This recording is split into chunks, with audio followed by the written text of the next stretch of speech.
नमस्कार. आज 9 फेब्रुवारी. आजच्या दिवशी देश विदेशात अनेक घडामोडी घडल्या आहेत. चला तर मग घेऊयात त्यातल्या काही ठळक घडामोडींचा धावता आढावा.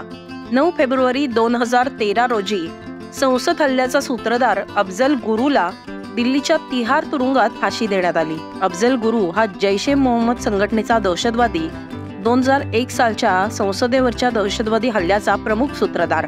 13 डिसेंबर 2001 रोजी संसदेचं हिवाळी अधिवेशन सुरू होतं. संसदेचं त्या दिवशीचं कामकाज तहकूब झाल्यानंतर तत्कालीन पंतप्रधान अटल बिहारी वाजपेयी आणि विरोधी पक्षनेत्या सोनिया गांधी हे संसदेतून बाहेर पडले होते. उपराष्ट्रपतींचे सुरक्षा रक्षक ते बाहेर यायची वाट बघत होते. तेव्हा पांढऱ्या रंगाच्या अँबॅसेडर मधले 5 दहशतवादी गेट क्रमांक 12 मधून संसदेच्या संकुलात घुसले आणि त्यांनी अंधाधुंद गोळीबार सुरू केला. या दहशतवाद्यांकडे AK-47 आणि हँड ग्रेनेड बॉम्ब होते, तर संसदेतले सुरक्षा रक्षक हे निशस्त्र होते. या हल्ल्यातले 5 दहशतवादी जागीच ठार झाले. पण त्याचबरोबर या हल्ल्यात दिल्ली पोलिसांचे 5 कर्मचारी, CRPFची एक महिला सुरक्षा रक्षक, राज्यसभेचे 2 कर्मचारी आणि 1 माळी यांचा मृत्यू झाला. या हल्ल्याचा सूत्रधार अफजल गुरु याच्यासह यातील बाकी आरोपी SAR गिलानी, अफशान गुरु आणि शौकत हसेन यांना 15 डिसेंबर 2001 रोजी संसदेवर झालेल्या हल्ल्यानंतर 2 दिवसांनी अटक करण्यात आली. सुप्रीम कोर्टाने नंतर गिलानी आणि अफशान यांची निर्दोष मुक्तता केली, पण अफजल गुरुची फाशीची शिक्षा कायम ठेवली. त्याचवेळी शौकत हुसेनची फाशीची शिक्षाही 10 वर्षाच्या तुरुंगवासात कमी करण्यात आली होती. हा हल्ला करणारे 5 दहशतवादी त्यावेळेला जागीच ठार झाले. 9 फेब्रुवारी 2016 मध्ये JNU मध्ये दहशतवादी अफजल गुरु आणि मकबूल भट्ट यांना फाशी दिल्याच्या निषेधार्थ साबरमती ढाब्याजवळ सांस्कृतिक संध्या कार्यक्रमाचं आयोजन करण्यात आलं होतं. यावेळेला JNU मधल्या डाव्या विद्यार्थ्यांनी देशविरोधी घोषणा दिल्या.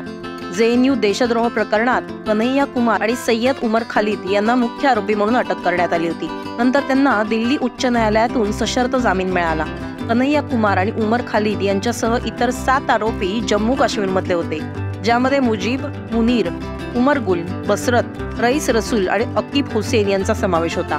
9 फेब्रुवारी रोजी JNU मध्ये दहशतवादी अफजल गुरु आणि मकबूल भट्ट यांच्या समर्थनार्थच नव्हे तर देशाच्या विरोधातही घोषणाबाजी करण्यात आली होती. या घटनेतला मुख्य आरोपी कन्हैया कुमार आज हा काँग्रेस पक्षाचा नेता आहे, तर उमर खालिदला 13 सप्टेंबर 2020 रोजी UAP अंतर्गत अटक करण्यात आली होती. उमर खालिदला दिल्ली दंगलीचा कट रचल्याप्रकरणी ही अटक झाली होती.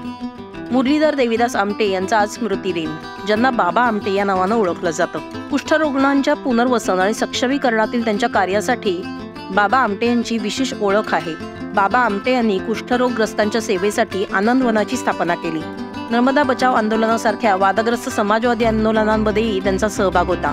त्यांच्या कार्यासाठी त्यांना 1985 मध्ये रॅमन मॅग्सेसे पुरस्कारासह अनेक प्रतिष्ठित पुरस्कार देण्यात आले होते.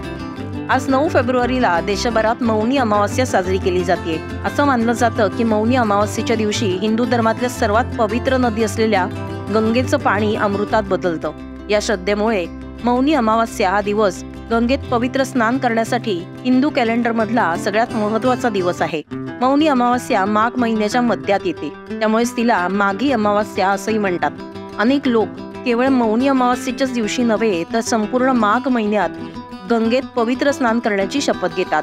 पौष पौर्णिमेला हा दररोज स्नानाचा विधी सुरू होतो आणि माघ पौर्णिमेला तो संपतो. आज ग्रेगोरियन दिनदर्शिकेनुसार 9 फेब्रुवारी असून आज शुक्रवार आहे.